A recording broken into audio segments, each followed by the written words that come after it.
Ethiopia. Ethiopia यानी हबशा, जी हबशा, जिससे अल्लाह के रसूल सल्लल्लाहु अलैहि वसल्लम ने मोहब्बत की, उनके असहाब ने मोहब्बत की। हम भी इथोपिया यानी हबशा से मोहब्बत करते हैं। मुझे याद आया जब 5 नबवी में अल्लाह के रसूल सल्लल्लाहु अलैहि वसल्लम के साथियों का पहला काफिला, जिसमें हज़रत उस्मान गनी और आप सल्लम की साहबजादी हज़रत रुकैया रज़ी अल्लाह अन्हा, फिर 83 मर्दों और 18 औरतों पर मुश्तमिल एक दूसरा काफिला भी हबशा गया, जिसकी सरदारी, जिसकी क़यादत हज़रत अली रज़ी अल्लाह अन्हु के भाई, सगे भाई हज़रत जाफर तैयार रज़ी अल्लाह अन्हु कर रहे थे। और इस तरह से अल्लाह के रसूल ने उनको भेजा था कि जाओ, वहां का बादशाह इंसाफ परवर है।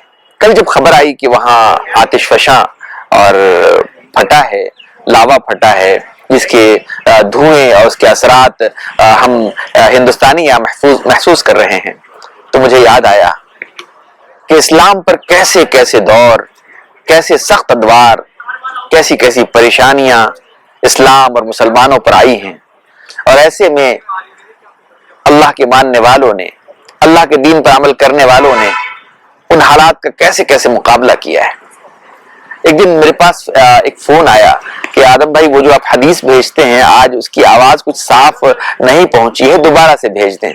तो मैंने पूछा कहां से बोल रहे हैं आप? तो उन्होंने कहा इथोपिया से। तो मैं रोने लगा कि अल्लाह अकबर। तो उनका क्या हुआ?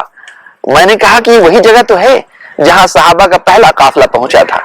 मैं वहां नहीं पहुंचा, लेकिन मेरी आवाज वहां पहुंच रही है, ये मेरे लिए बड़ी खुशी की बात है। मेरा ख्याल है कि पिछले 12 सालों से जो मैं कुरान की तफसीर या हदीस भेजता हूँ, उसमें वो पहला मौका था जब मुझे बहुत ज्यादा खुशी हुई, जब एक भाई ने, जो इंडियन ही है, जो इथोपिया में रहते थे, तो उनका फोन आया।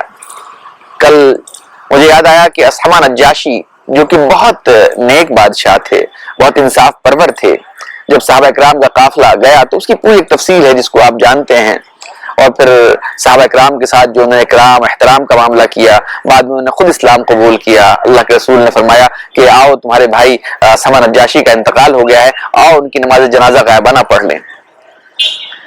तो मैं ये दुआ करता हूँ कि ये जो आतिश फशा और दूसरे बहुत से मसाइल है दुनिया में और परेशानियां हैं, अल्लाह उन परेशानियों को दूर कर दे और हमें एक सही रुख की पर डाल दे, सही अमली हमारे आमाल को दुरुस्त कर दे, हमारी जिंदगियों को दुरुस्त कर दे, और दुनिया में जहां भी जो मसाइल हैं उसको ठीक करने, उसकी इस्लाह करने और उसको एक प्लानिंग के तहत दुरुस्त करने के लिए अल्लाह ताला हमें तैयार करे, हमें ताकत दे, और हर किस्म की फितना फसाद से, जुल्म से, दहशतगर्दी से और तमाम किस्म की बुराइयों से अल्लाह महफूज रखे। जो अल्लाह पानी ज्यादा इस्तेमाल करने से रोकता हो वजू में, क्या वो किसी इंसान की जान लेने की इजाजत देगा, वो भी जुल्मन? क्या आज जो कुछ भी दुनिया में इस्लाम और मुसलमानों पर तरह तरह से इल्जामात लगाए जाते हैं, तरह तरह से इस्लाम और मुसलमानों को निशाना बनाया जाता है, उम्मीद करता हूं कि वो लोग भी अक्ल के नाखून लेंगे और सारी दुनिया के लोग मिलकर एक दूसरे का साथ देंगे, एक दूसरे की भलाइयों में उसके साथ रहेंगे और बुराइयों में उस मामले से खुद भी बचेंगे, औरों को भी बचाएंगे। और जहां जो मसाइल हैं उन मसाइल को मिलकर हल करें, और खुसूसन कुरान सुन्नत के दायरे में रहने वाले या उसका दावा करने वाले कुरान सुन्नत पे अमल पैरा हों और सीखें उन सहाबा इकराम से कि किस तरह से उन्होंने अपना घर बार छोड़ा और मसाइल को सुलझाया। और एक दिन वो आया जब अल्लाह ताला ने मक्का के अंदर फिर से उनको पूरी ताकत दी और पूरे आलम अरब में उनको ताकत दी। नज्जाशी याद आए, हबशा याद आया, इथोपिया के नाम से।